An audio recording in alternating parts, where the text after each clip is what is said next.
They say the swamp still whispers his name, Jonas Holt, the quiet slave who never raised his voice, never fought back. He just watched. And one night, he slipped his chains without breaking a single link. The masters thought it'd be easy. They sent a handful of trackers first, then dozens, then a full 100 bounty hunters armed with dogs, rifles, and swagger. Men who bragged they could bring anyone back in chains. But Jonas wasn't running. He was waiting, deep in the Carolina marsh, where the trees hid his footprints, and the darkness moved like it belonged to him. One by one, the hunters walked in, and one by one, they vanished, into traps built from a lifetime of pain, a mind shaped by cruelty, and a swamp that answered only to him. Because Jonas wasn't just escaping, he was rewriting the rules of survival. And if one man can outthink 100 armed hunters, what happens when the entire militia comes for him next?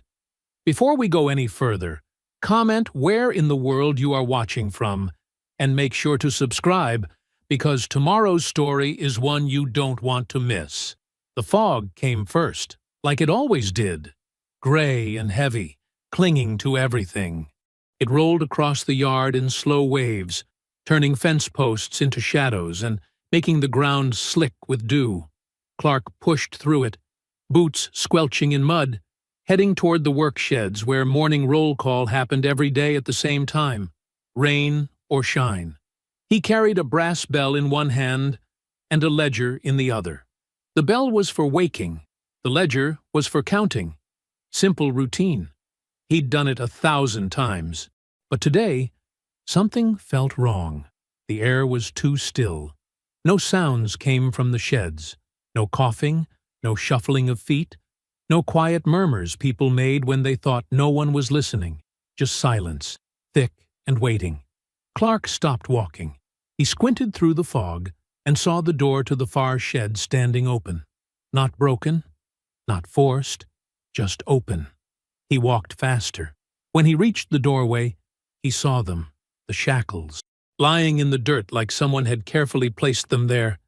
The iron cuffs were open, not broken, and the chain between them lay straight as a line drawn with a ruler. No scratches, no blood, no torn fabric, just empty metal. Clark crouched down and touched the shackles. Cold, damp from the fog, but nothing else. He turned them over in his hands, checking for damage, for anything that explained how they'd been removed. The lock mechanism was intact. Someone had opened them properly, like they'd had the key. But Clark had the only key, and it was hanging from his belt right now. His chest tightened. He stood up and scanned the area around the shackles. No footprints leading away. No disturbed dirt. Nothing. Jonas Holt, he said aloud, though no one was there to hear him. He turned and walked quickly toward the main house, bell forgotten, ledger gripped tight in one hand. The fog seemed thicker now, pressing in from all sides. He climbed the steps to the wide porch and knocked hard on the door. A house servant opened it, eyes wide at seeing Clark so early. "Get Mr. Holt," Clark said. "Now." Minutes later, Silas Holt appeared in the doorway, still buttoning his shirt, gray hair uncombed. He was a tall man, lean and sharp-angled, with eyes that always looked like they were calculating something. "What is it?" Silas asked. "Jonas Holt is gone." Silas stopped moving. His fingers froze on the last button. "Gone?" "His shackles are lying open in the dirt. No sign of struggle. No damage to the restraints." Silas pushed past Clark and walked down the steps, moving fast despite the fog. Clark followed. They crossed the yard together, boots kicking up moisture, and reached the shed where the shackles still lay exactly as Clark had found them. Silas stared down at them for a long time. He didn't touch them, didn't crouch like Clark had, just stood there, staring, jaw tight. 10 years, Silas said quietly. 10 years he's been here, and he never once tried to run. "I know, sir." Never caused trouble, never raised his voice, just worked and watched. Silas turned to Clark, and there was something uneasy in his expression, something Clark had never seen before. You ever notice the way he looked at people? Clark nodded slowly, like he was studying them. Exactly. Silas kicked at the shackles, sending them skittering across the dirt. Too calm. Always too damn calm. I told you he thought too much for a field hand. What do you want me to do? Silas turned in a slow circle, scanning the yard, the sheds, the tree line beyond. Gather every tracker we have. Get Reese and his dogs. I want a team in the swamp, within the hour. Yes, sir. And Clark? Silas looked at him directly. Bring him back alive. I want to know how he did this. Clark nodded and left quickly, already running through the list of men he'd need. Reese would be easy to find. He lived in the quarters near the kennels. The other trackers were scattered, but they'd come fast if the pay was right. By mid-morning, a team of 8 men stood assembled in the yard, dogs straining at their leashes, noses already working the air. Reese was loud and confident, talking about how easy this would be, how no runaway ever made it more than a few miles before the dogs caught the scent. Clark said nothing. He just watched the tree line and thought about those perfectly placed shackles. They picked up the trail within an hour, footprints in soft mud, heading east toward the deeper swamp, broken reeds marking a path, a scrap of fabric caught on a branch. The dogs pulled hard, eager and focused. Reese grinned. Panicked runner. See how sloppy the trail is? He's scared, moving fast. We'll have him by nightfall. But Clark wasn't so sure. He crouched beside one of the footprints and measured the spacing with his hand. Even. Deliberate. The stride length never changed, even when the ground got rough. This doesn't look panicked to me, Clark said. Reese waved him off. You're overthinking it. Dogs don't lie. They moved deeper into the swamp as the day wore on. The air grew thicker, hotter, harder to breathe. Insects swarmed in clouds. The ground turned softer, wetter, pulling at their boots with every step. By the time the sun started sinking, they'd covered miles. The trail stayed clear the whole way, almost too clear. Clark's unease grew with every marker they found. This wasn't the path of someone running scared. This was the path of someone who wanted to be followed. As darkness closed in, Clark ordered them to make camp in a small clearing near a cluster of cypress trees. The men built a fire, ate cold rations, and settled in for the night. The dogs lay panting near the flames. Reese leaned back against a log, confident as ever. We're close. I can feel it. Tomorrow we'll have him. Clark didn't answer. He stared into the fire and listened to the swamp sounds. Frogs, insects, the distant splash of something moving through water. Somewhere out in the darkness, unseen among the tangled branches and hanging moss, Jonas Holt stood perfectly still. He watched the firelight flickering in the distance, watched the men settling in, thinking they were hunters. His face showed nothing. No anger, no fear, no satisfaction, just calm, patient observation. Morning came cold and quiet. Clark woke before the others, muscles stiff from sleeping on damp ground. The fire had died to ash sometime in the night. He stood and stretched, scanning the clearing in the weak pre-dawn light. That's when he saw them. Footprints, fresh ones, leading away from their camp in a clear line, pressed deep into the mud near the water's edge. Clark walked over and crouched beside them, touching the edge of one print with his finger. The mud was still wet, still soft. These tracks had been made recently, within the last hour, maybe less. But that was impossible. Jonas had left the plantation a full day before they'd even started tracking.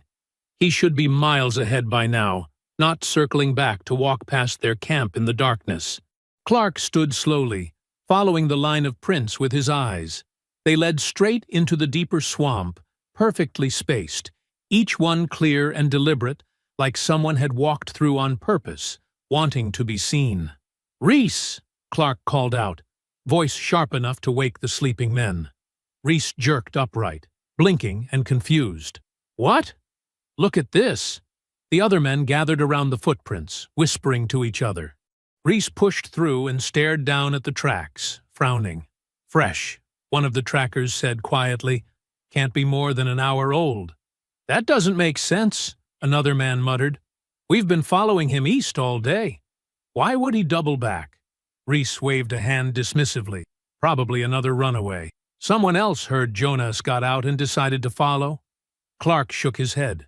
"Same boot size, same stride, same everything." "Then he's tired," Reese insisted. "He's been moving for 2 days straight with no rest. He's making mistakes, leaving obvious trails. That's good for us."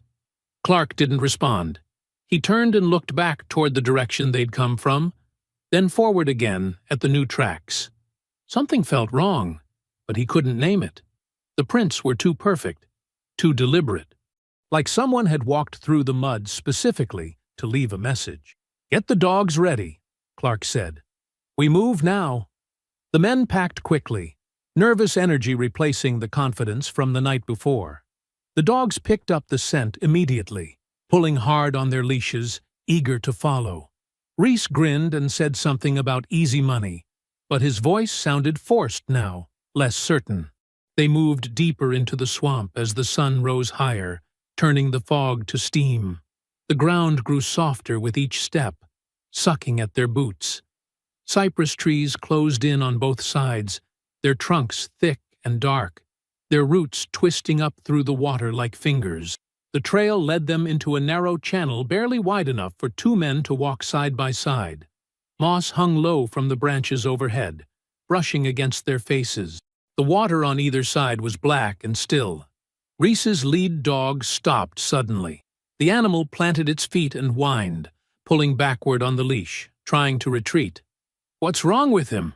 Clark asked. Reese yanked on the leash. "Don't know. He's never done this before." The dog whined louder, ears flat against its head. The other dogs began whining too, all of them pulling back, refusing to go forward. Clark looked ahead down the channel.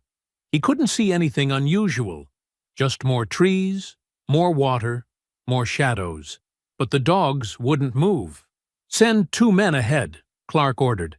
"See what spooked them." 2 trackers exchanged nervous glances, then moved forward cautiously.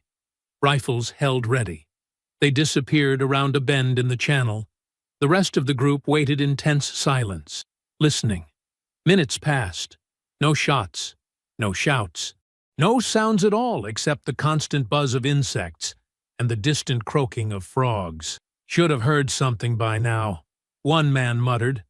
Clark cupped his hands around his mouth. "Report!" Silence. "Try again," Reese said quietly. Clark called out louder. "Report your position!" Still nothing. The remaining men shifted uneasily, gripping their weapons tighter. Clark made a decision. "We go forward.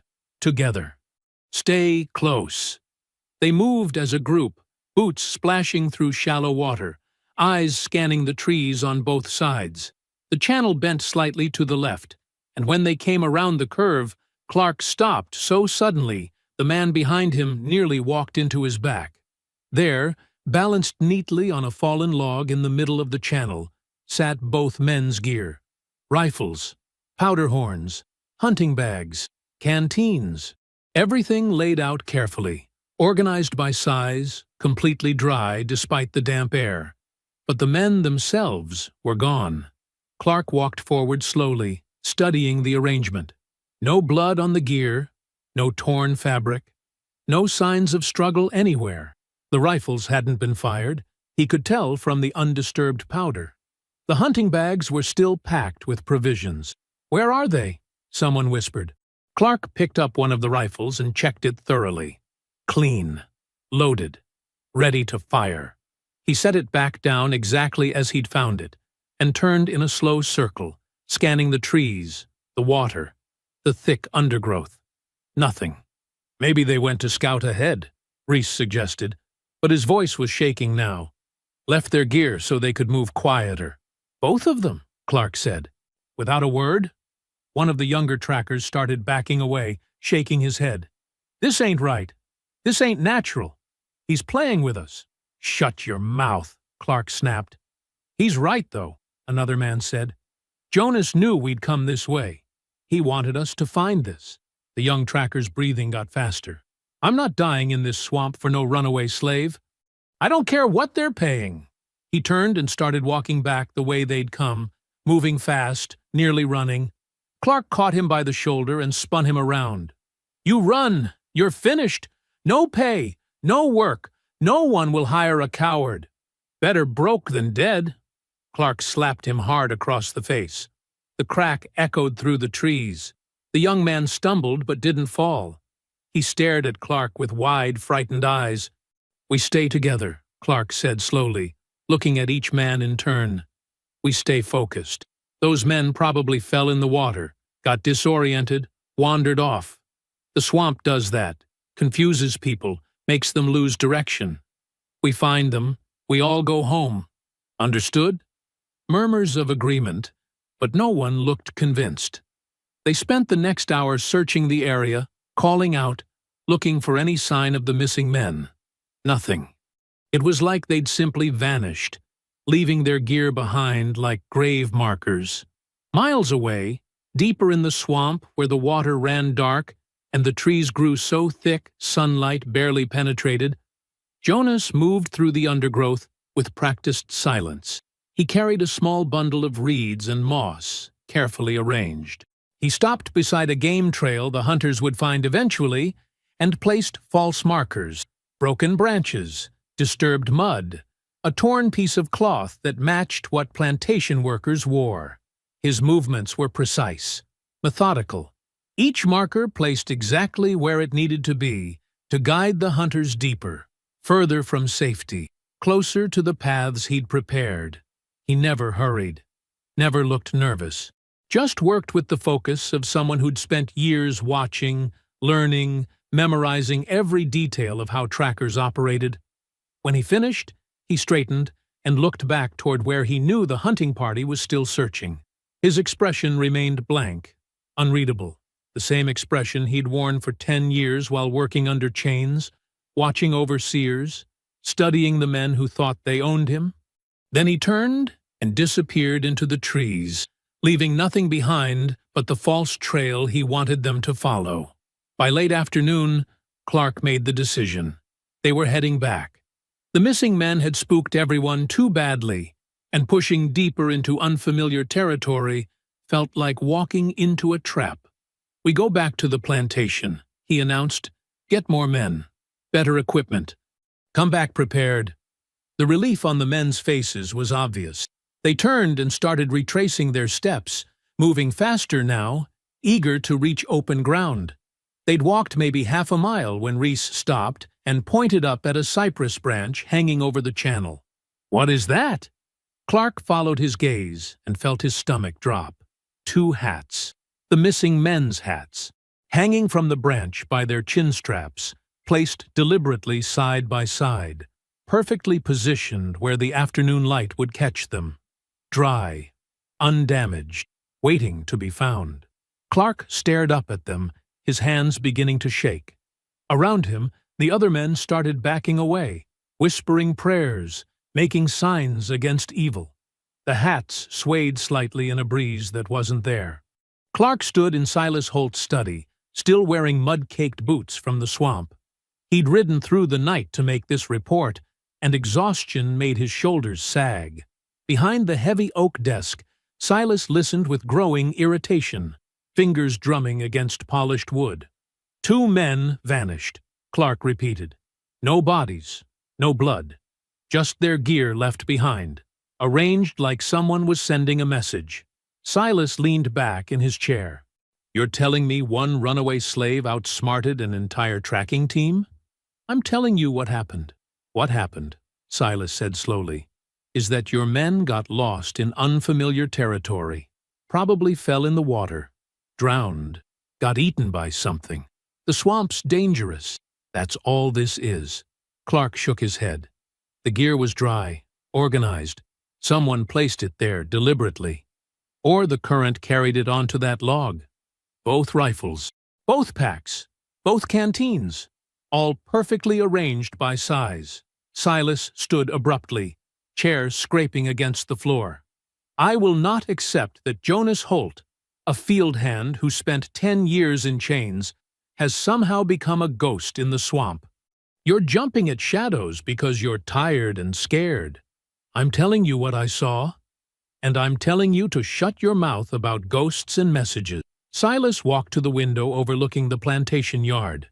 Dawn light showed workers already moving toward the fields, heads down, silent. Do you understand what happens if word spreads that one escaped slave can make trained hunters disappear? Every worker on this plantation, on every plantation, starts getting ideas. Clark said nothing. Silas turned back to face him. We're bringing in real professionals, men who track runaways for a living, veterans, former soldiers, people who won't panic at the first strange noise. How many? As many as it takes. Silas moved to his desk and pulled out a ledger. I've already sent messages to bounty hunters in 5 counties, offering triple the normal rate. They'll come. Clark felt something cold settle in his chest. You're sending an army after one man. I'm sending enough men to ensure Jonas Holt is brought back in chains, or brought back dead. I don't care which. Silas dipped his pen in ink and began writing. You'll wait here. Rest. Eat. When the hunters arrive, you'll brief them on what you saw, but you will not, under any circumstances, suggest that Jonas is doing anything except running scared through a swamp he doesn't understand. Clear? Yes, sir. Good. Now get cleaned up. You look like hell. By noon, the next day, they started arriving. First came the local bounty hunters, hard men with scarred hands and cold eyes who'd been catching runaways for years. Then came trackers from further counties, some traveling 2 days to reach the Holt plantation. Former soldiers showed up, men who'd fought in border skirmishes and knew how to move through hostile territory. They filled the yard, checking weapons, comparing notes, bragging about past captures. The noise was constant. Boots on dirt, dogs barking, men laughing and cursing and making wagers on who'd find Jonas first. Clark watched from the porch, counting heads. 70, 80, 90. More kept coming. By late afternoon, nearly 100 men crowded the plantation grounds. Silas emerged from the house, clearly pleased with the turnout. He called for silence and addressed the assembled hunters. You all know why you're here. Jonas Holt escaped 2 days ago. He's hiding in the swamp, probably scared, definitely desperate. I want him brought back alive if possible, but dead is acceptable. Triple pay for the team that finds him. Cheers rose from the crowd. Men slapped each other's backs, already spending the money in their heads. Clark stepped forward. Listen to me. Jonas isn't— Thank you, Clark, Silas interrupted smoothly. I'm sure these experienced professionals appreciate your concern, but they know their business. A few hunters laughed. One older man with a gray beard called out, We've done this before, boy. One runaway ain't nothing to worry about. Clark tried again. He's not running. He's leading people where he wants them to go. The trail is too obvious, too perfect. He's— Enough, Silas said firmly. He turned back to the hunters. You'll move in rotating units, 10 men per group, spread out to cover more ground. The swamp is large, but not infinite. Someone will find him. The hunters nodded, already forming teams, arguing over who'd take which territory. Dogs strained at their leashes, eager to begin. They marched out in waves, starting that evening and continuing through the night. Fresh teams every few hours, moving systematically through different sections of the swamp. Clark watched them go, that cold feeling in his chest spreading to his limbs. The first 24 hours passed with no word. Not unusual. The swamp was vast, and communication difficult. But as the second day wore on, unease began settling over the plantation. No reports, no sightings, no captured fugitive brought back in triumph. Clark paced the yard, unable to sleep, unable to eat. Other overseers tried to maintain normal routines, keeping the field workers busy, but everyone's attention kept drifting toward the tree line where the hunters had disappeared. On the second night, a commotion erupted near the stables. Clark ran toward the noise and found several men clustered around something on the ground. A hunter, one of the veterans who'd gone out with the third wave. He was crawling, dragging himself forward with his hands, his legs apparently useless. His clothes were torn and soaked. His eyes were wild, unfocused. "Get him inside," Clark ordered. "Someone fetch water." They carried the man to the barn and laid him on a pile of hay.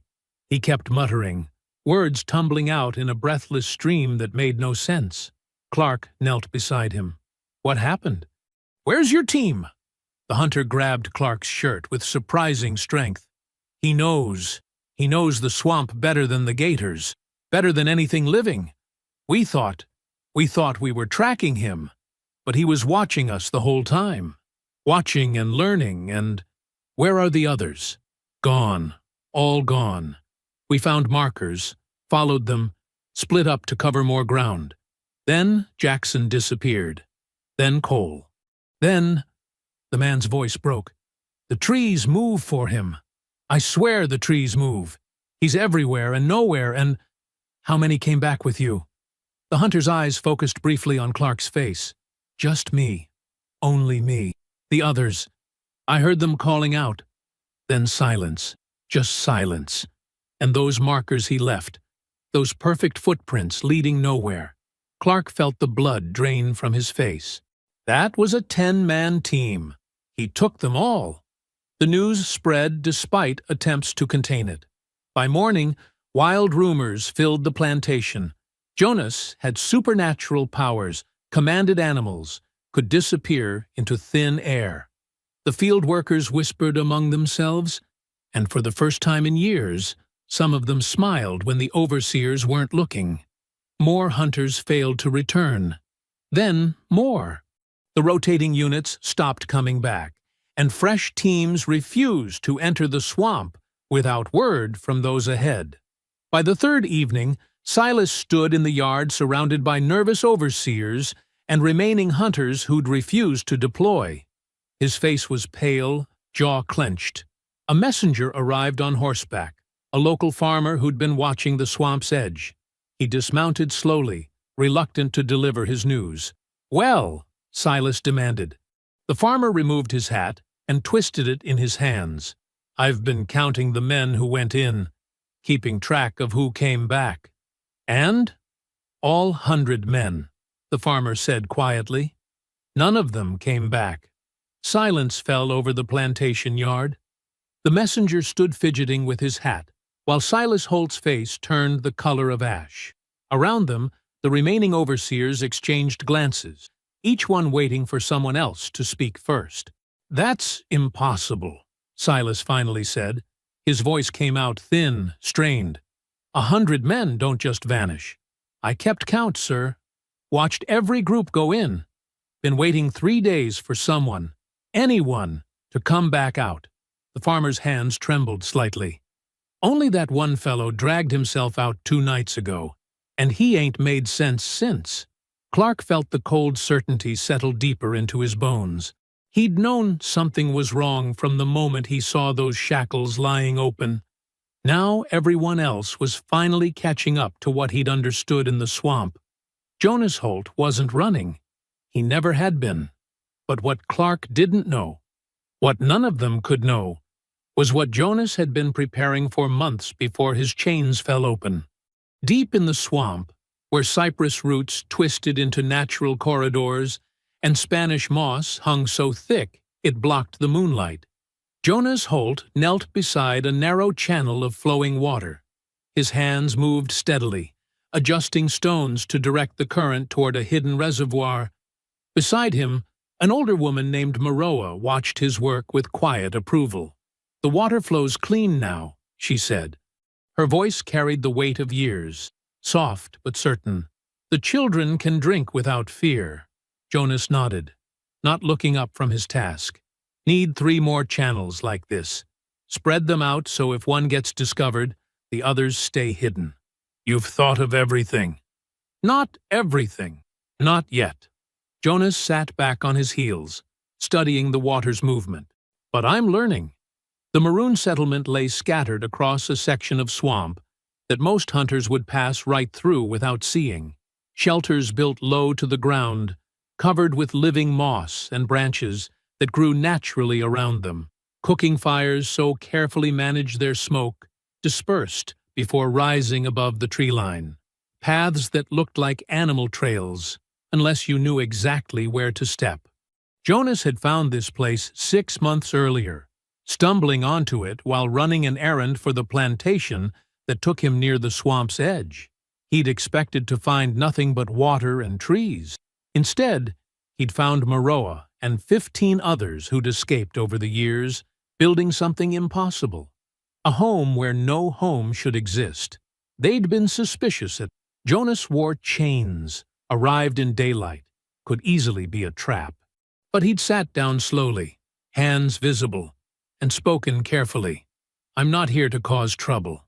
Just need to know if what I'm seeing is real. Maroa had studied him for a long time before responding. Depends on what you think you're seeing. People living free. Then, it's real. Over the following months, Jonas had returned whenever possible.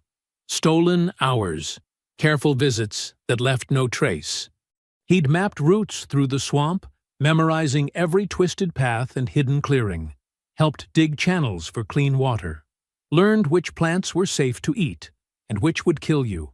The Maroons had taught him everything: how to move silently through shallow water, how to read weather in the way moss grew, how to disappear even when someone was looking right at you. And Jonas had taught them what he knew: the patterns of plantation patrols, the schedules of supply wagons, the locations of safe houses run by sympathetic souls. Information traded back and forth until the day Jonas finally decided the time was right. Now, 3 days after leaving his chains behind, Jonas sat in the center of the Maroon camp, surrounded by gear the hunters had abandoned. Rifles, packs, canteens, boots, everything organized by type, laid out like pieces of a puzzle he was slowly solving. Darius crouched beside him, young and eager, studying the equipment with intense focus. They all carry the same kind of rifle, same powder horns. Means they're supplied by the same source, Jonas said. Probably bought in bulk, cheaper that way. Look at the boots. Darius examined several pairs. Worn the same way. Left heel always more damaged than the right. They walked the same, trained the same. Military background, most of them. Jonas picked up a compass from one of the packs, and they rely too much on tools instead of instinct. That's exploitable. Around them, other Maroons were gathering. Families mostly, parents with quiet children who'd learned early that noise meant danger. Elders who carried the scars of previous escapes. Young men and women who'd found their way here through luck and desperation. 23 people total now. 24 counting Jonas. Maroa moved through the group, offering reassurance, touching shoulders gently. Her presence steadied everyone. Jonas had learned quickly that she was the community's foundation, the one they turned to when fear threatened to overwhelm hope. Show them, Moreau said quietly to Jonas. Show them how we survive what's coming. Jonas stood, and the murmuring conversations fell silent. Everyone's attention focused on him with an intensity that still felt strange. He'd spent 10 years avoiding attention, becoming invisible. Now, these people looked at him like he held answers to questions they'd been asking their entire lives. The hunters came in groups, Jonas began, 10 men each, rotating schedules, trying to cover ground systematically. They failed because they didn't understand the swamp, and they didn't understand us. He gestured to the arranged gear. But more will come. That's certain. So we prepare. Over the next hour, Jonas outlined fortifications, natural camouflage that would make their shelters completely invisible from even a few feet away, water traps that would slow pursuers without obviously being traps, communication signals using bird calls and specific branch arrangement. "We don't fight unless there's no other choice," Jonas said firmly. "Fighting draws attention, creates noise, leaves evidence. We disappear. We redirect. We make them doubt what they're seeing until they give up and leave." For 2 days, the Maroons trained under Jonas's guidance. He taught counter-tracking, how to walk backward in your own footprints, how to use branches to erase marks from soft ground, how to move through water without creating ripples. He showed them disguise techniques, layering mud and moss until a person standing still became indistinguishable from a tree trunk. They practiced night navigation, learning to read stars through breaks in the canopy, to feel temperature changes that indicated clearings or water ahead. Small victories emerged. A young woman named Sarah successfully led 3 others through a complex route that looped back on itself without leaving any trace. 2 brothers demonstrated perfect bird call communication across 100 yards of dense growth. Even the children learned to move silently, turning it into a game that made them giggle quietly when they thought no adults were listening. Jonas watched it all, feeling something unfamiliar stirring in his chest. Hope, maybe, or the dangerous beginning of believing this might actually work. One evening, as twilight turned the swamp into shadows and silver light, Jonas sat near the carefully managed fire pit. The flames were small, controlled, producing almost no smoke. Around him, people ate together, shared quiet conversations, touched each other with easy affection that spoke of chosen family. Moreau settled beside him, her movements careful with age. "You're thinking about the future. Thinking we might have one," Jonas admitted. "If we're careful, if we plan right." He paused. "There are routes north, safe houses, people who help. We could move everyone eventually, get far enough away that no plantation owner could reach us. You'd lead us there? If you'd follow." Moreau smiled, lines deepening around her eyes. "We already are." A child's laugh cut through the evening air. Genuine, unrestrained. Jonas turned and saw 3 young ones playing near one of the shelters, supervised by their mother. The sound was so pure, so unmarked by fear, that it stopped conversation throughout the camp. Everyone listened to that laugh, remembered what freedom sounded like. Then Darius came running through the trees, breathless and urgent. He stopped in front of Jonas, chest heaving. "Jonas, there's smoke at the edge of the swamp. More men are coming." The camp went silent. Every face turned toward Jonas, waiting. Jonas rose slowly, his expression calm but his mind already calculating, already planning. He'd known this moment would arrive, had prepared for it. But preparation and reality were different things. "How many?" he asked quietly. Darius swallowed hard. "I couldn't count them all, but there's a lot. And they're carrying torches." The gray light of dawn barely penetrated the canopy when Jonas assembled the scouting party. 4 people. Himself, Darius, a woman named Ruth who moved quieter than wind, and Marcus, an older man whose years of hunting experience made him invaluable. They carried nothing that might reflect light or make noise. Every step was deliberate. Jonas led them through paths he'd memorized during months of careful study. The swamp belonged to him now in ways it never could to outsiders. He knew which fallen logs would hold weight and which would crack, which pools were shallow enough to cross, and which dropped suddenly into depths that could swallow a man whole. The knowledge sat in his body like a second language. Automatic, unconscious. They reached the swamp's eastern edge just as the sun broke over distant trees. What Jonas saw made his breath catch. Not bounty hunters, not plantation trackers with dogs and overconfidence. Militia. Dozens of them, maybe more. Uniformed soldiers in practical gray and brown, moving in organized formations that spoke of training and discipline. They carried proper rifles, not the hunting weapons bounty hunters preferred. Engineers walked among them, studying the terrain with careful attention, making notes, pointing at specific features of the landscape. These men knew swamp warfare. Jonas watched from his concealed position as officers directed troops to specific locations. Axes emerged. Within minutes, soldiers began cutting systematic paths through the vegetation. Not random hacking, but measured clearing that created straight sight lines and eliminated natural cover. Torches were lit despite the morning light. Not for illumination, for burning. "Sweet mercy," Marcus whispered beside Jonas. "They're going to smoke us out." "Not yet," Jonas said quietly, watching the patterns emerge. "They're establishing perimeter first, creating controlled access points. They want to know every way in and out before they start the real push." Darius leaned closer. "How long do we have?" Jonas studied the troop movements, counting units, estimating numbers. 2 days, maybe 3. They'll fortify their position first, make sure we can't slip past them. Then they'll tighten the ring. Ruth's hand trembled slightly against the tree trunk she braced against. "We can't fight that many." "No," Jonas agreed. "We can't. So we don't." They observed for another hour, gathering information. Jonas noted rotation schedules, weak points in the perimeter, patterns in officer movements.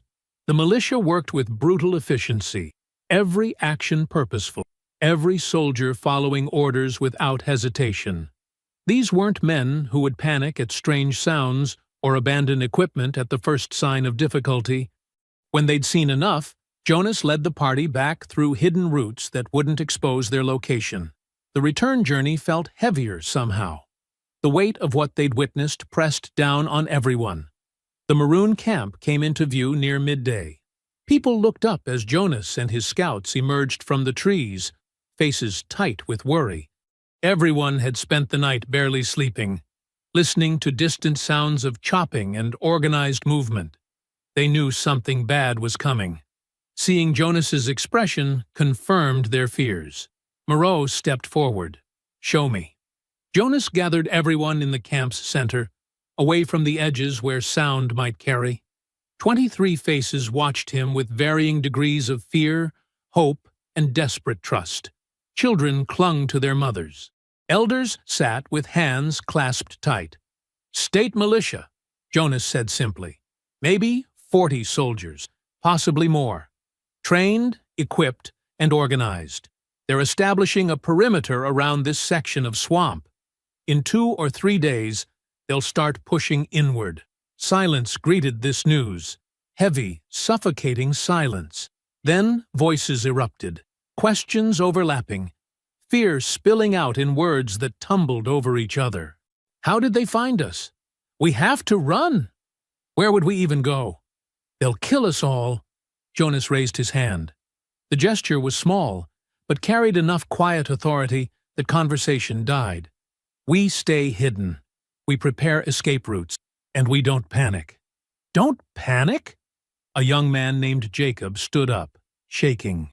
"There's 40 trained soldiers out there with guns and axes and they still don't know exactly where we are," Jonas interrupted calmly. "They know we're somewhere in this region, but the swamp is vast, and we know it better than they ever will." Moreau's steady voice joined his. "Jonas is right. Fear will kill us faster than militia. We listen. We prepare. We survive." The authority in her words settled some of the immediate panic, but tension remained thick in the air. Jonas could feel it pressing against his skin, the collective fear of people who'd fought so hard for freedom, now facing the possibility of losing everything. Over the next 48 hours, Jonas worked tirelessly.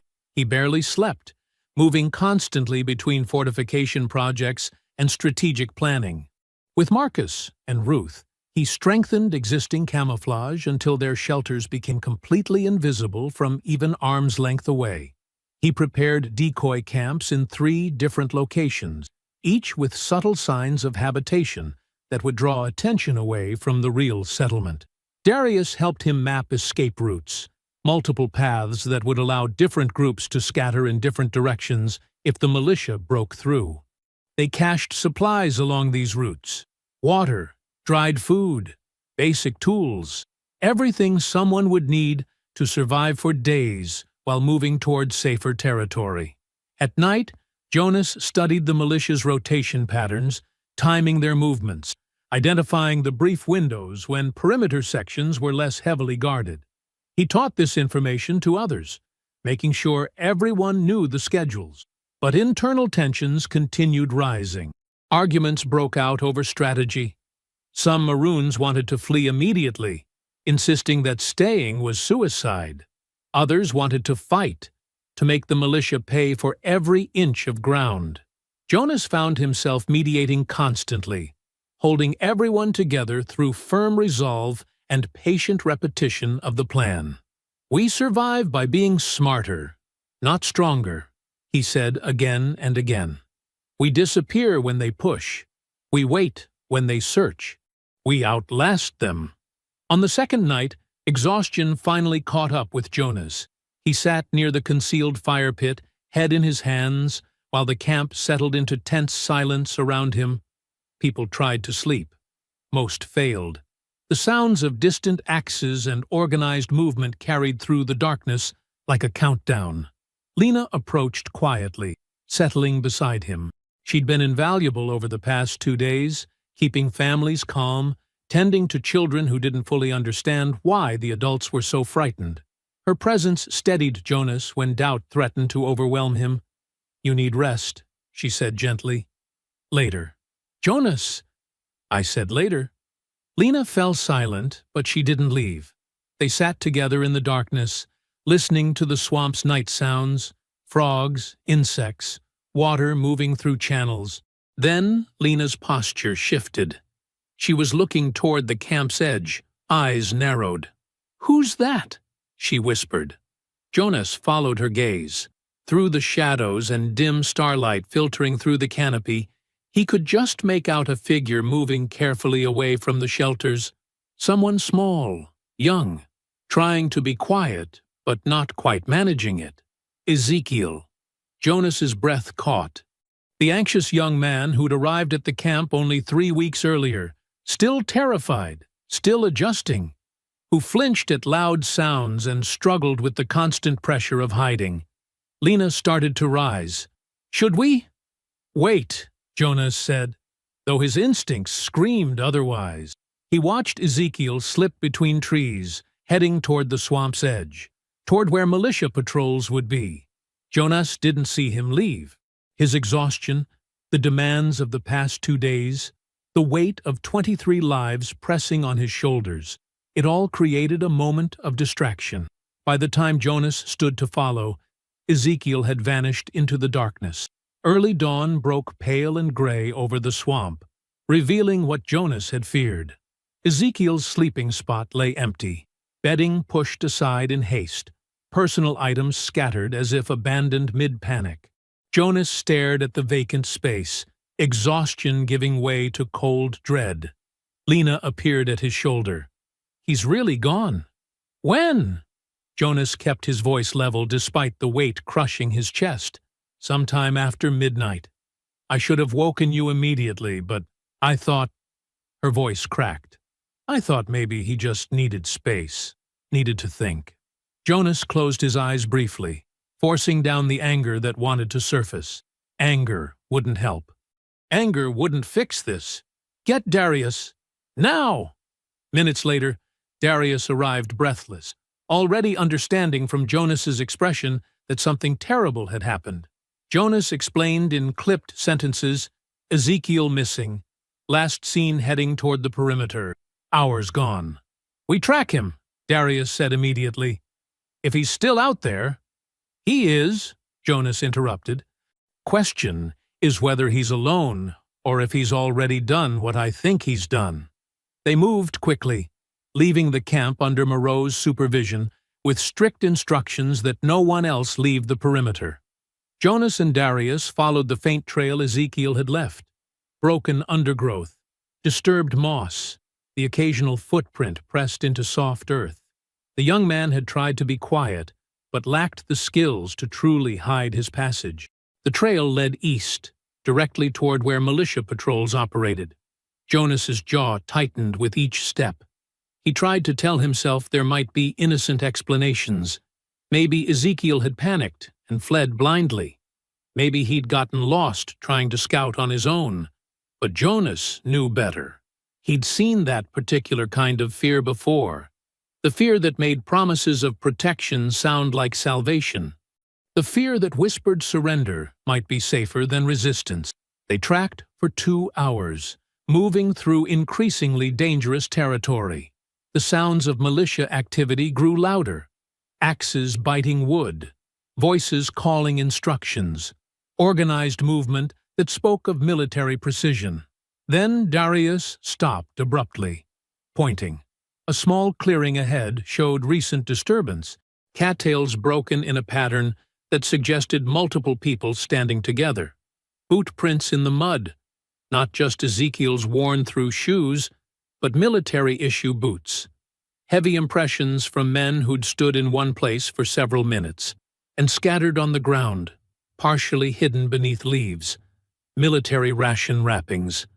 Jonas picked one up, still slightly damp from morning dew, fresh. Less than 6 hours old. He met them, Darius breathed. He actually... Yes. Jonas dropped the wrapper, looking at the boot prints. 2 militia scouts based on the pattern. They'd waited here deliberately, likely responding to some signal. Ezekiel would have been terrified, starving, desperate for any promise that the nightmare could end. The scouts had given him food, listened to his information, then sent him back toward the camp, or more likely, told him to stay hidden while they reported to their commanding officer. Jonas studied the ground with practiced eyes, reading the story written in disturbed earth and broken vegetation. The scouts had left heading southwest, back toward the main militia encampment, moving quickly, carrying urgent information. How long? Darius asked quietly. They know our general location now. Maybe not exact position, but close enough. Jonas straightened, calculating. 3 hours since this meeting. 2 hours for them to report and organize a response. 1 hour before they move on us. Less. They ran back toward camp, abandoning stealth for speed. Jonas's mind worked through possibilities, searching for options that didn't end in capture or death. The refuge's location was compromised. Even if they relocated immediately, the militia now knew roughly where to concentrate their search. They burst into camp to find everyone already gathering.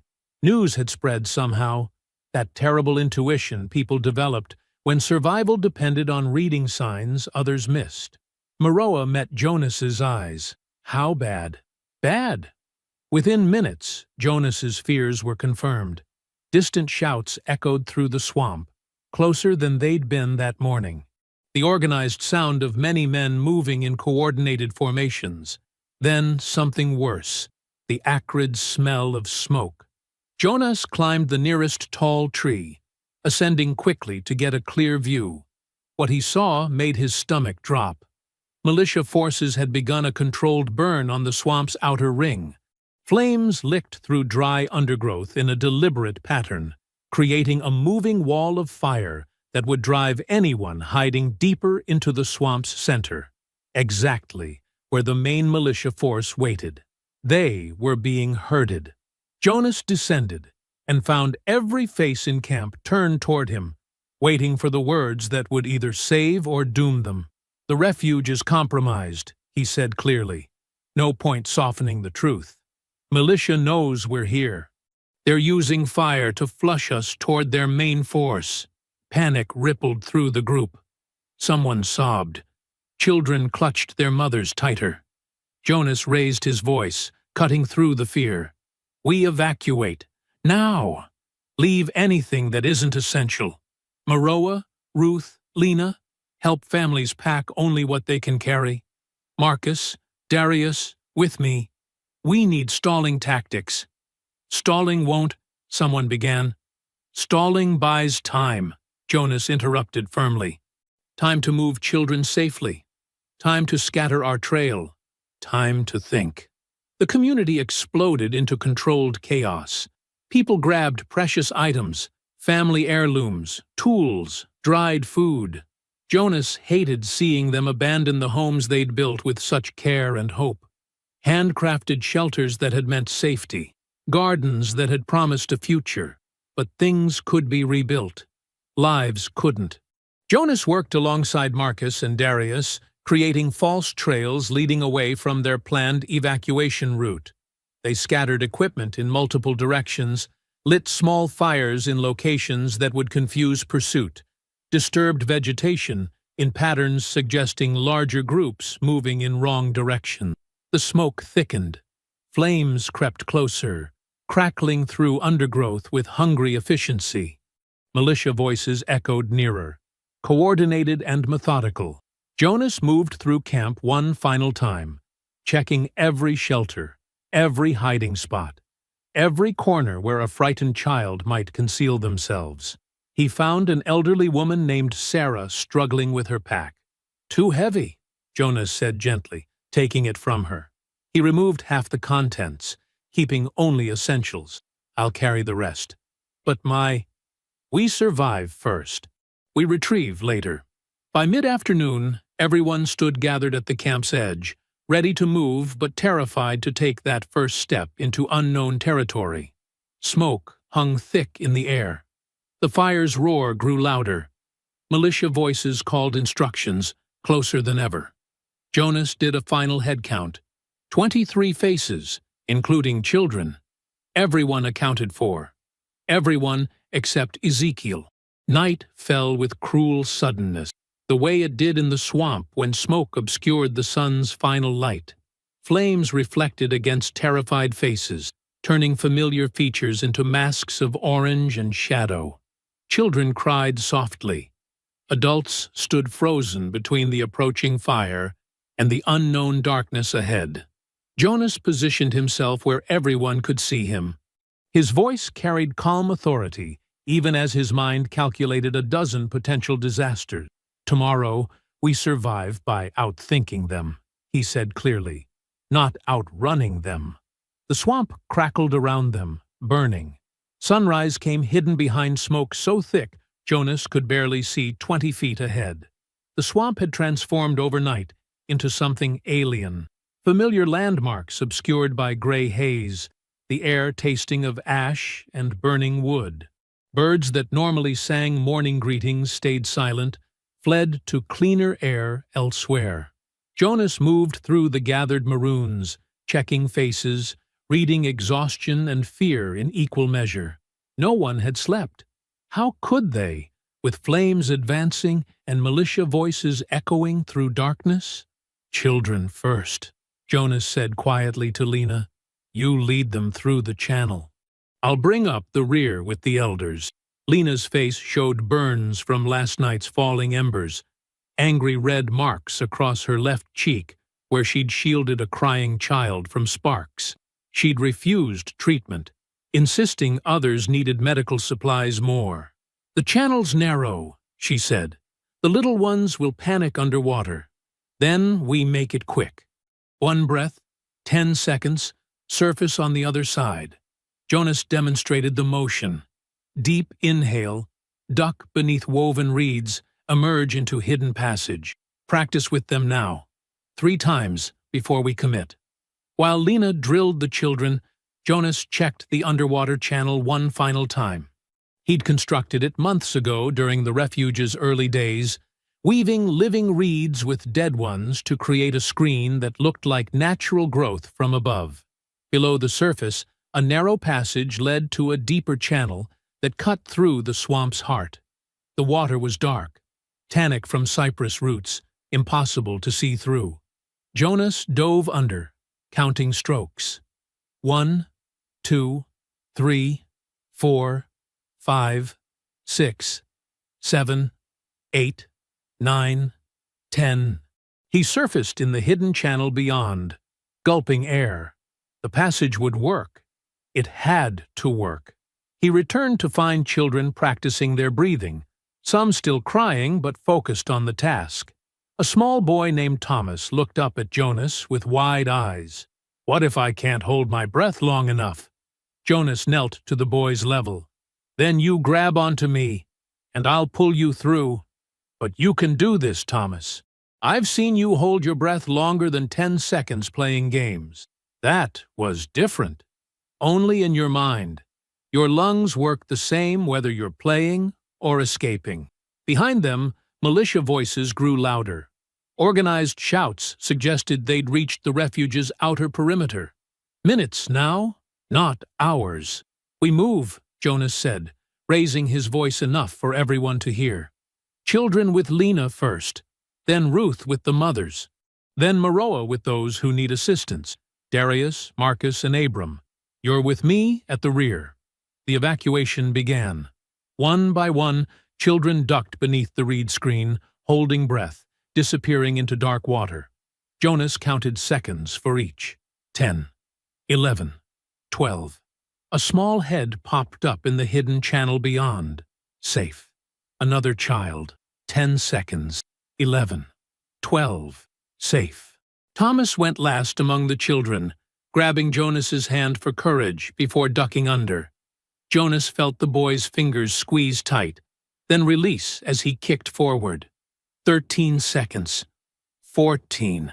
Jonas prepared to dive after him when Thomas's head broke the surface beyond, gasping but triumphant. The mothers followed, some carrying infants wrapped in treated cloth that would repel water temporarily. Then the elderly, moving slower, requiring more time underwater. Abram helped an old woman named Sarah through, her arthritic joints struggling with the swimming motion. 15 seconds. 20? 25. Jonas dove after them, finding Sarah panicking underwater, limbs flailing. He grabbed her around the waist, kicked hard, drove both of them through the passage. They surfaced together, Sarah coughing water, but alive. "Thought I was drowning," she gasped. "You were swimming," Jonas corrected gently, helping her to the floating platform he'd constructed in the hidden channel. Felled logs lashed together, covered with moss and hidden beneath a canopy of vines. Behind them, militia forces reached the refuge. Shouts of discovery echoed across water. Organized movement suggested commanders deploying search patterns. Jonas had expected this, planned for it. He'd spent the previous night creating misleading footprints leading in 3 wrong directions. Deep impressions suggesting groups fleeing south, east, and west. Each trail led to different hazards, sinkholes disguised with leaf cover, channels that dead-ended in impassable thickets, paths that circled back on themselves. Now, he triggered the first trap. A rope pulled from beneath water, releasing a counterweight that dropped a massive cypress branch across one southern trail. The crash echoed loudly. Militia voices oriented toward the sound, forces shifting to investigate. "Keep moving," Jonas whispered to those on the floating platform. Silent. No sound at all.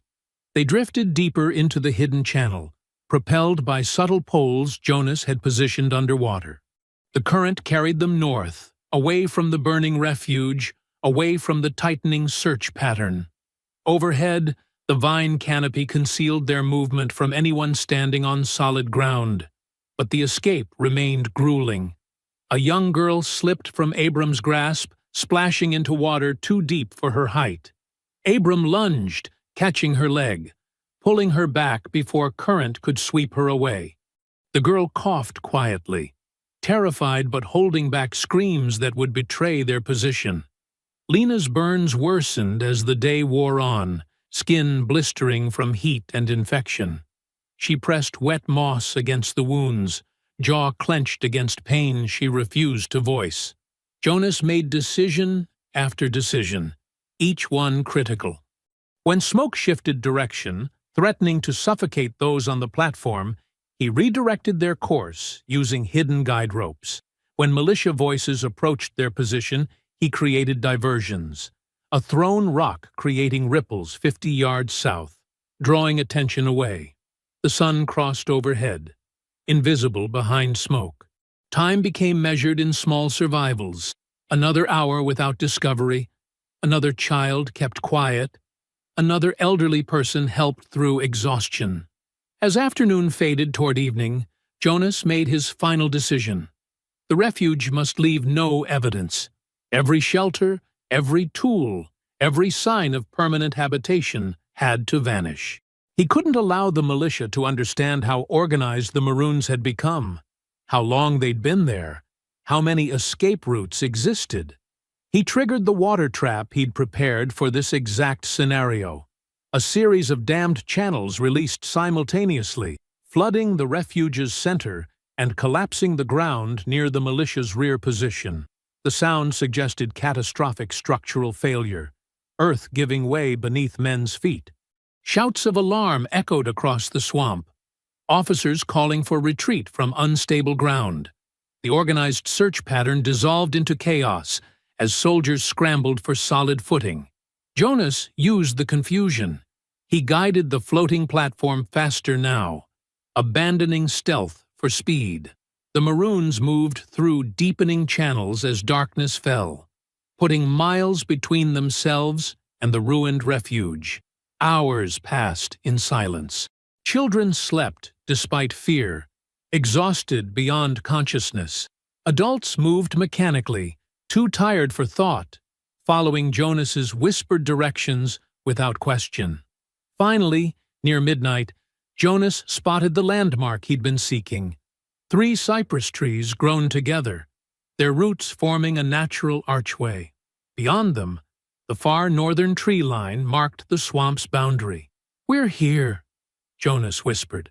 One by one, the Maroons climbed from the floating platform onto dry ground. Mothers carried sleeping children. Elders helped each other up the muddy bank. Darius and Marcus pulled supplies ashore. Jonas waited until every person stood on solid earth before stepping off himself. He did a final count in the darkness. 23 faces, all accounted for. They had lost their home, lost months of careful construction, lost the gardens and shelters that had meant safety and hope. But they hadn't lost their people. Jonas looked back across the dark water toward the distant glow of fires still burning where the refuge had stood. Smoke rose against stars, just beginning to emerge through clearing haze. The forest clearing smelled of wet earth and pine needles. Jonas counted heads again, making sure the number still matched. 23 people sat or lay in various states of collapse among the roots of old-growth trees. Moonlight filtered through branches overhead, casting shadows that moved with the wind. Lena pressed fresh moss against her burns, wincing. A child whimpered nearby until his mother pulled him close, rocking gently. Abram sat with his back against a tree trunk, eyes closed, breathing hard from the night's exertion. Marcus checked the wrappings on an elderly man's swollen ankle. Everyone showed signs of the crossing. Clothes soaked through, skin scraped from underwater passages, faces marked with exhaustion that went beyond physical tiredness. This was the bone-deep weariness of people who had believed themselves safe, only to watch that safety burn. Jonas stood in the center of the clearing and spoke quietly but firmly. "We need to talk about what happens next." Several faces turned toward him. Others kept staring at the ground. "The militia won't stop searching," Jonas continued. "They know we escaped the fire. They'll expand their search pattern, check every possible hiding place within a day's walk of the refuge. Then we're done," someone muttered from the darkness. Jonas recognized the voice. Samuel, a man who'd joined the Maroons only 3 weeks earlier. "They'll hunt us down one by one." "Not if we move smart," Jonas said. "Not if we stay together." "Together?" Samuel stood, anger rising in his voice. "Together is what got us found. Ezekiel knew where we were because we stayed together. If we scatter, we lose everything that made us strong." Jonas met Samuel's eyes steadily.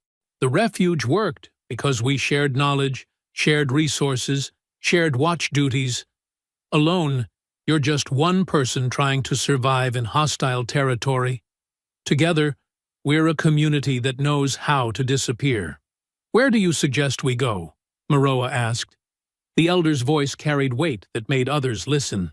The swamps are burned. The forests are patrolled.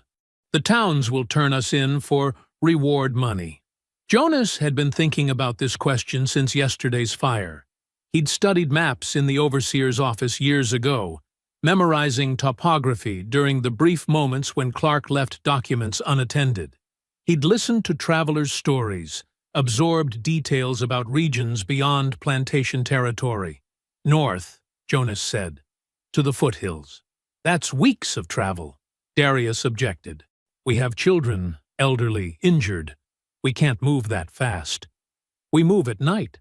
Rest during day in concealed locations. Follow abandoned logging roads that don't appear on official maps anymore.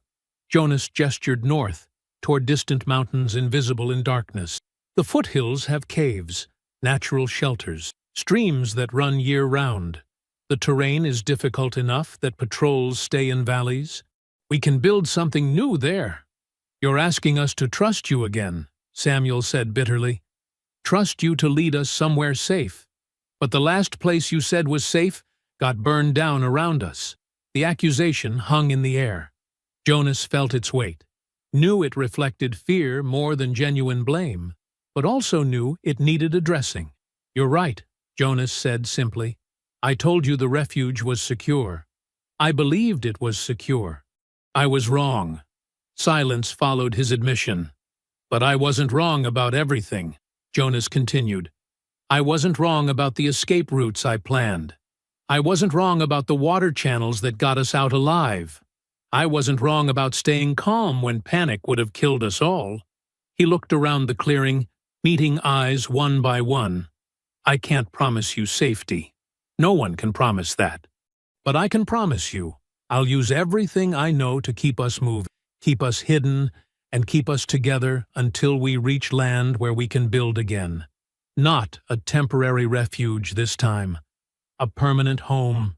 Lena spoke up, her voice rough from smoke inhalation. The foothills are Cherokee territory.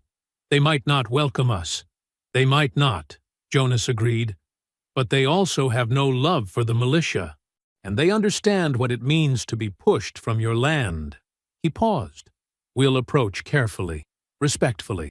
We'll trade labor for permission to settle. We have skills, tracking, building, farming. We have value beyond just being fugitives. And if they refuse? Marcus asked. Then we keep moving until we find somewhere that doesn't refuse. Canada, if necessary. Mexico, if that's what it takes. But we don't stop trying. Jonas pulled out a rough map he'd drawn on treated leather, markings barely visible in moonlight. Here's how we travel. We move in groups of 5, staggered by quarter-mile intervals. Front group scouts for patrols. Middle groups carry children and supplies. Rear group watches for followers. If anyone spots danger, 3 bird calls, 1 long, 2 short. Everyone freezes until the all clear. He traced the route with his finger. Tomorrow night, we follow this old logging road. It's overgrown now, hasn't been used in years. Runs parallel to the main road, but stays hidden in tree cover.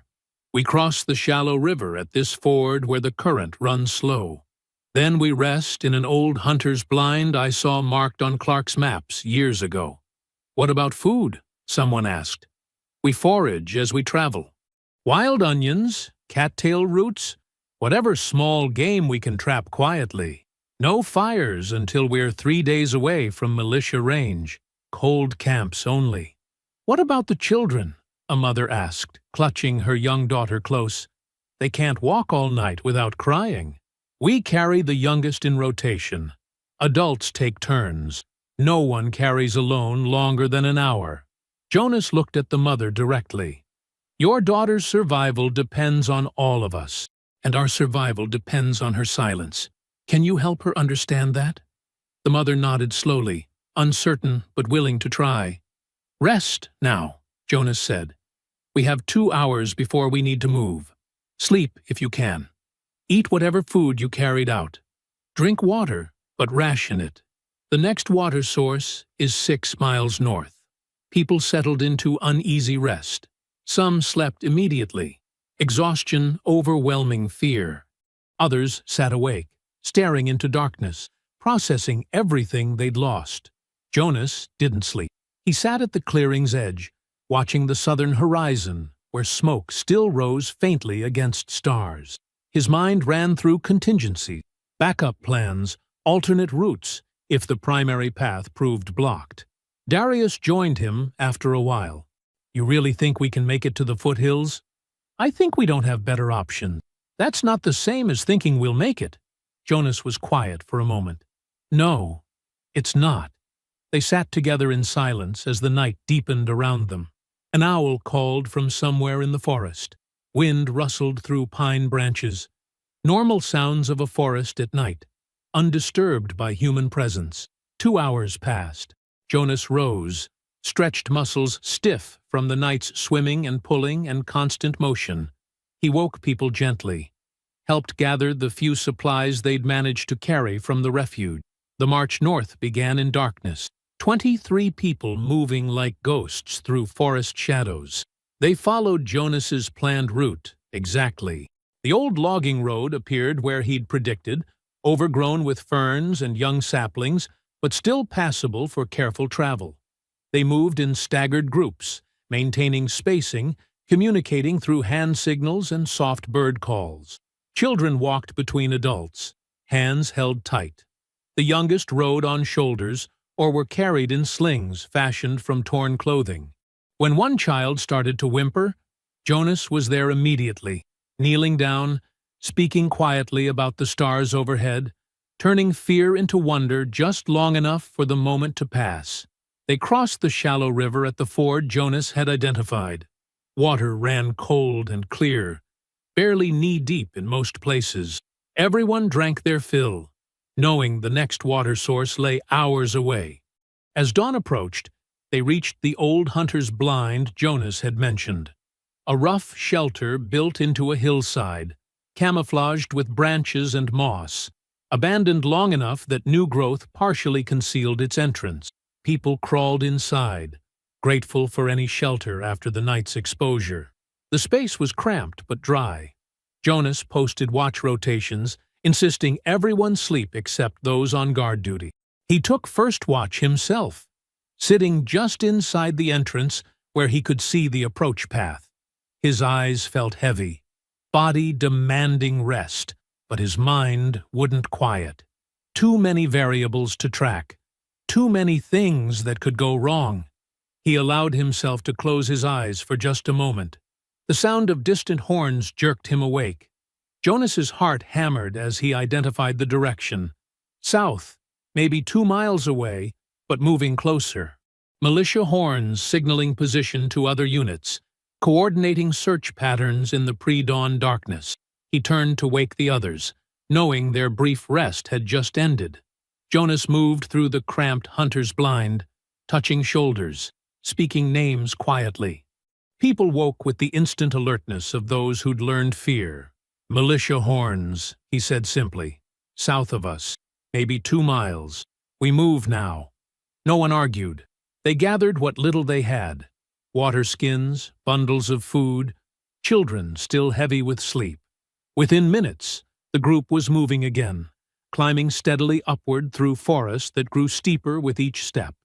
Jonas led them along a ridgeline that ran parallel to the main valley. The path was narrow, forcing single-file movement, but it kept them hidden from anyone searching the lower elevations. Branches whipped at faces, roots caught feet. Progress was slow, deliberate. The militia horns sounded again, closer now. Jonas counted the intervals between calls, mapping their search pattern in his mind. They were sweeping north in a grid formation, systematic and thorough. But they were searching the valley floor, expecting fugitives to seek easy terrain. Jonas guided the Maroons higher instead. An hour after sunrise, they reached a swift-moving stream that cut across their path. The water ran cold and clear over smooth stones, rushing downhill with enough force to make crossing dangerous. "Everyone stop," Jonas said quietly. He studied the stream carefully. This was exactly what he needed. "We're going to walk in the water," he announced. "Upstream first, then down. Break the scent trail completely." "That water's freezing," Samuel protested. The children will survive cold water. They won't survive dogs." Jonas knelt beside a young boy, maybe 7 years old, who stared at the rushing stream with wide eyes. "Can you be brave for me?" The boy nodded uncertainly. "Good. Hold tight to your mother's hand. The water's loud, but it's not deep. You'll get wet, but you'll be safe." Jonas entered first, gasping as cold water soaked through his clothes. The current pushed hard against his legs, trying to sweep him downstream. He braced himself, reaching back to help others across. One by one, the Maroons entered the water. Jonas had them walk upstream first, wading 20 yards against the current, before turning and walking downstream for nearly a quarter mile. The dogs would lose the scent completely when the trail ended in running water, unable to distinguish which direction their quarry had traveled. By the time everyone emerged on the far bank, they were shivering violently. Jonas didn't allow rest. He led them directly into a thick briar thicket that formed a natural barrier along the stream's eastern side. "Through here," he instructed. "Jonas, those thorns will slow the soldiers more than they slow us. We know we're going through. They won't know if we went through or around. Every minute they spend deciding is another minute we gain." Jonas pushed into the briars first, accepting the scratches that tore at his skin and clothing. He found narrow gaps between the thickest growth, calling back directions to help others follow his exact path. The briars caught at everything: clothes, hair, skin, but the Maroons pushed through, understanding the strategic value of difficult terrain. They emerged bloodied but moving, the briar thicket now a formidable barrier between them and pursuit. The sky darkened as morning progressed. Heavy clouds rolled in from the west, promising rain. Jonas felt hope stir in his chest. Rain would wash away footprints, muffle sounds, reduce visibility for searchers. He pushed the group harder, knowing the weather was a gift they needed to use fully. Midday brought the rain, steady, soaking, blessed. Water streamed down faces, turned the forest floor to mud, created a curtain of sound that swallowed other noises. Jonas guided them across a rocky hillside where footprints wouldn't register, then through a grove of pine trees whose fallen needles showed no trace of passage. He paused at a cluster of reflective mica stones embedded in an outcropping. Using mud and careful positioning, he created false glints that would catch sunlight once the rain stopped, markers that would suggest campfire reflections to distant observers, drawing attention south while the Maroons continued north.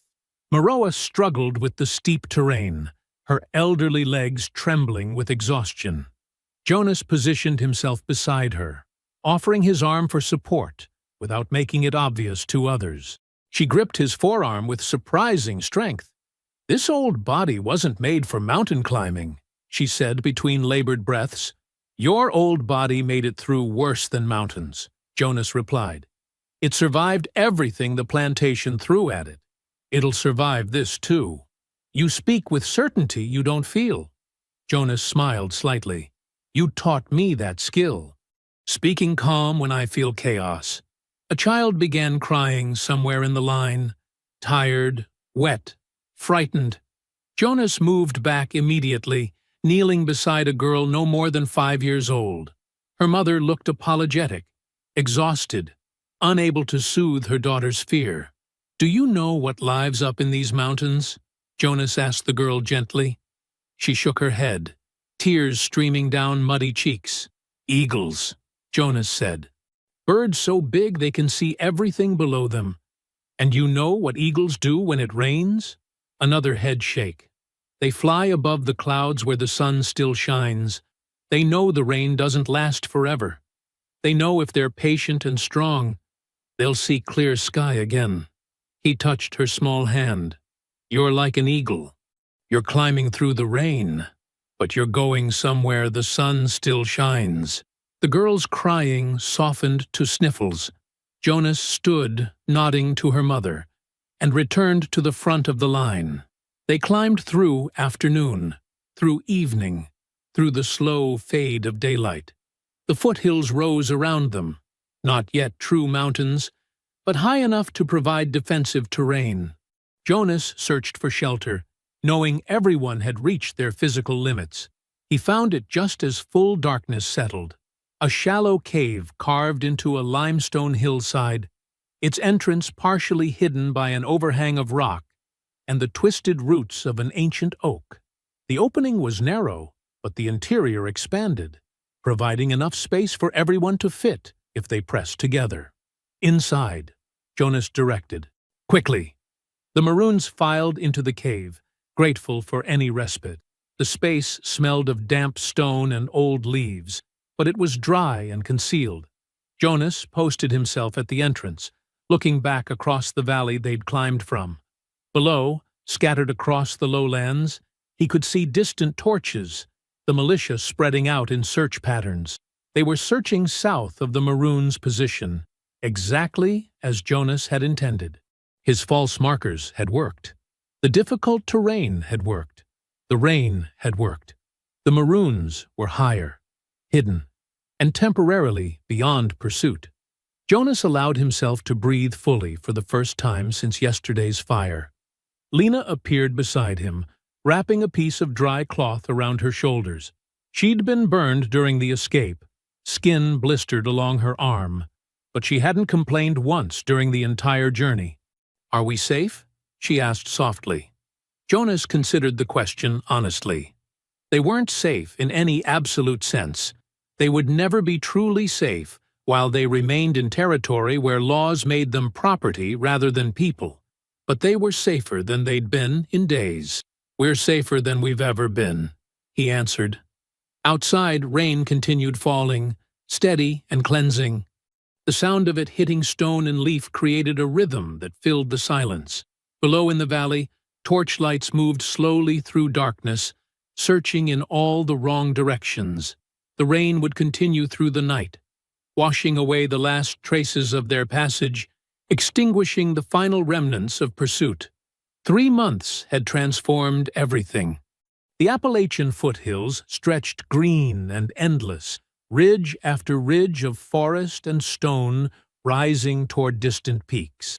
Hidden among these ridges, tucked into a narrow valley where 3 streams converged, the Maroons had built something impossible, a home that existed outside the world, that refused them humanity. Jonas stood at the valley's edge, surveying what they had created. Terraced gardens climbed the southern slope in careful steps, each level carved from hillside and reinforced with stone. Squash vines sprawled across rich soil. Bean plants climbed wooden stakes. Corn grew in neat rows, stalks already waist-high despite the short growing season. The Maroons had learned to use the mountain's natural drainage, channeling water from springs above to irrigate each terrace level. Nothing was wasted. Every drop of water served a purpose before flowing to the next level below. Cabins dotted the valley floor, built low and blended into landscape. Walls of stacked stone supported roofs covered with sod and moss, making structures nearly invisible from any distance. Smoke from cooking fires filtered through carefully designed vents that dispersed the smell and reduced visible plumes. Walking through the settlement felt like moving through a living part of the forest, rather than entering human construction. The natural springs provided constant fresh water, cold, clear streams that bubbled from limestone rock and collected in pools the Maroons had carefully expanded and lined with clay. Children played at the largest pool's edge, laughing as they splashed water at each other under the watchful eyes of mothers who sat nearby mending clothes. Jonas watched those children and felt something shift in his chest, an unfamiliar lightness. This was what survival looked like when it moved beyond mere endurance. This was what happened when people had time to build instead of run, to plant instead of hide, to laugh instead of whisper in constant fear. Darius appeared on the path below, climbing toward Jonas with the easy confidence of someone who had finally found his place. The young man had grown in the 3 months since the swamp burning, not just in skill, but in presence. He moved like someone who belonged to this land. "Lookout points are finished," Darius reported, slightly breathless from the climb. 4 positions covering all the approaches. We can see anyone coming from 2 miles out. Easy. Jonas nodded approval. "Show me the sight lines later. I want to make sure there are no blind spots. Already checked twice. Lena made me." Darius grinned. "That woman doesn't trust anything until she's verified it 3 ways herself. That's what keeps us alive." They walked together down the path toward the settlement's center, where Maroa sat with a circle of children telling stories. Her voice carried through the valley, rich and rhythmic, weaving tales of ancestors who had survived impossible journeys. The children listened with rapt attention, some young enough that this settlement was the only home they'd ever known outside captivity. Jonas paused to listen. "And your grandmother's grandmother," Maroa was saying. "She walked 200 miles with a baby on her back and determination in her heart. When the river rose too high to cross, she didn't turn back. She found a way. When the dogs came close, she didn't panic. She climbed. Your blood carries that strength. Never forget it." One child raised a small hand. "Elder Maroa, will we have to walk 200 miles? No, child. You get to stay right here and grow strong." Maroa's weathered face creased with a smile. "That's what all those journeys were for, so you could have roots instead of running shoes." Jonas moved on, leaving the children to their lesson. Further into the settlement, he found Lena conducting school beneath a wide oak tree. 7 children sat on logs arranged in a semicircle, practicing letters scratched into bark with charcoal. Lena pointed to each letter, having the children repeat sounds. She looked up as Jonas approached, and her face brightened. The burn on her arm had healed to a pale scar, a permanent reminder of the swamp fire. She wore it without shame. "They're learning fast," she said proudly. "Little Moses already knows his full alphabet." A small boy beamed at the recognition. Jonas knelt beside the group. "What's the most important thing about learning letters?" The children looked uncertain. "It means the words belong to you," Jonas continued. "Nobody can tell you what something says and have you just believe them. You can read it yourself. You can know truth from lies." "Can you teach us numbers too?" a girl asked. "Lena's better at numbers than me," Jonas admitted.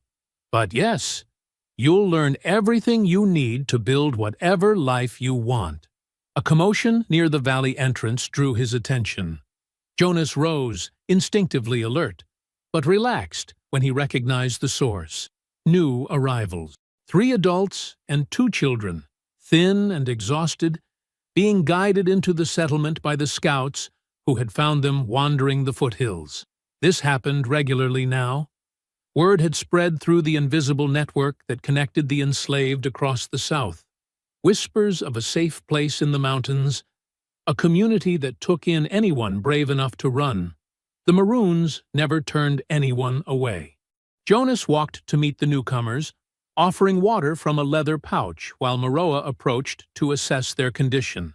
The adults stared at the settlement with disbelief written across their faces. The gardens, the children playing freely, the absence of overseers or chains. "This real?" one man asked, voice hoarse. "Real as anything," Jonas answered. "You're safe here. How long you been here?" 3 months in this location. "But we've been free longer than that." The man's eyes filled with tears he tried to hide. Jonas pretended not to notice, giving him dignity in the moment. Over the following days, Jonas fell into routines that felt almost normal. He taught tracking skills to younger Maroons, showing them how to read animal signs and weather patterns. He helped construct a larger storage building for winter food preservation. He mapped new routes through the mountains, identifying escape paths if the settlement ever needed evacuation. But mostly, he built. He built shelters that would withstand mountain winters. He built trust among people who had learned distrust as survival. He built a future that existed outside the nightmare he'd escaped. Sometimes, late at night, memories returned. The swamp, the hunters who never came back, the fire consuming the refuge. Ezekiel's terrified face the last time Jonas saw him before the young man fled toward false promises of protection. The weight of every decision that had brought them here. Jonas didn't run from those memories. He examined them honestly, understanding that survival had required choices that haunted him. But those choices had also created this: children learning to read, elders teaching freely, families sleeping without fear. The cost had been terrible. The result was worth it. One evening, as sunset painted the ridges gold and crimson, Jonas climbed to the valley's eastern edge, where the wind blew strongest. A young boy followed him, Thomas, maybe 8 years old, quick-minded and endlessly curious. "What are we doing up here?" Thomas asked. "Learning to read the wind," Jonas replied. He wet his finger and held it up, feeling which side dried fastest. He studied how leaves moved in the trees below, noting patterns in their rustling. He showed Thomas how to smell moisture on the air, predicting rain hours before clouds appeared. "The wind tells you everything if you know how to listen," Jonas explained. "It tells you weather coming. It tells you which way smoke will blow from your fire. It tells you how sound will carry." Thomas mimicked Jonas's movements, holding up his own small finger to feel the breeze. "How did you learn all this?" Jonas smiled faintly, looking out across the valley where evening cooking fires were being lit, where families gathered for shared meals, where freedom existed not as distant dream, but present reality.